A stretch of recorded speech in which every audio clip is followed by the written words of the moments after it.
गांव के किनारे एक पुराना टूटा फूटा घर खड़ा था। उसकी दीवारें जैसे किसी पुराने जख्म की तरह फटी हुई थीं।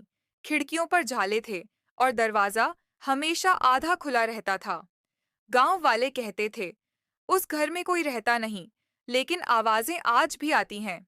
कई लोगों ने दावा किया था कि रात के समय टूटी खिड़की के पीछे कोई साया हाथ हिलाता दिखता है। कुछ ने कहा, दरवाजे के अंदर कोई चलने की आवाजें सुनाई देती हैं, लेकिन किसी की हिम्मत नहीं होती थी उस घर के पास जाने की। इसी गांव में शहर से आई एक कॉलेज लड़की रहती थी, रिया। जिद्दी, बहादुर और सबसे ज्यादा जिज्ञासु। उसे इन भूत प्रेत की बातों पर हंसी आती थी। उसकी दादी ने पहली ही रात उसे चेताया, उस घर के पास मत जाना, वो घर बोलता है और जवाब देता है। रिया ने हंसकर बात टाल दी, लेकिन वो रात सामान्य नहीं थी। रात के 12 बजे रिया अपने कमरे में थी, तभी खिड़की के शीशे पर टुक टुक टुक की आवाज आई, धीमी, जैसे कोई नाखून से खटखटा रहा हो। रिया ने खिड़की खोली।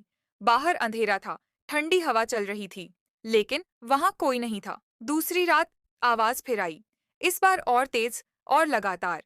रिया ने झुंझलाकर पूछा, कौन है? और अंधेरे से एक फुसफुसाहट उभरी, आओ। उसके बदन में सिहरन दौड़ गई। उसने खिड़की बंद कर दी, लेकिन मन से बेचैन हो गई। अगले दिन गांव में किसी से पूछने पर सबने डरते हुए कहा, सालों पहले उस घर में एक परिवार रहता था, माँ बाप और एक छोटी बच्ची। एक रात सब गायब हो गए, कोई सबूत नहीं, कोई निशान नहीं। बस तब से वो घर किसी को बुलाता है। रिया को अब डर कम और जिज्ञासा ज्यादा होने लगी, और यही उसकी सबसे बड़ी गलती थी। अगली रात चाँद नहीं था, गांव की सड़कें खाली थीं। रिया अकेली उस पुराने घर की तरफ चली। दरवाजा वैसे ही आधा खुला था, जैसे वो उसी का इंतजार कर रहा हो। अंदर अंधेरा, धूल और सन्नाटा था। फर्श पर टूटे हुए खिलौने पड़े थे, सीढ़ियों पर पुराने पैरों के निशान। रिया ने धीमे से पुकारा, कोई है? और बच्चे जैसी आवाज गूंजी, मम्मी, तुम वापस आ गई? रिया की सांस रुक गई। उसने पीछे मुड़कर देखा, कोई नहीं, लेकिन वो आवाज करीब आती जा रही थी। रिया डरकर ऊपर भागी, एक कमरे में घुसी और दरवाजा बंद कर लिया।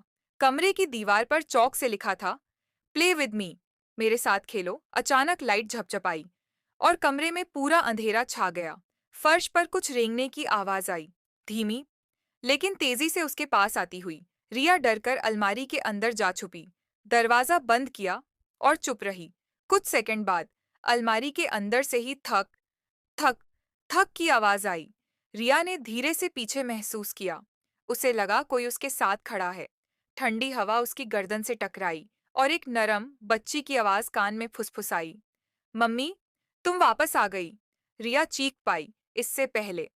अलमारी का दरवाजा भीतर से पूरी ताकत से बंद हो गया।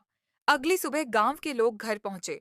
दरवाजा खुला था, अंदर सब वैसा ही था, लेकिन रिया गायब थी। उसका कोई निशान, कोई आवाज, कोई चीख, कुछ भी नहीं। और आज भी रात के समय उस घर की टूटी खिड़की से आवाज आती है,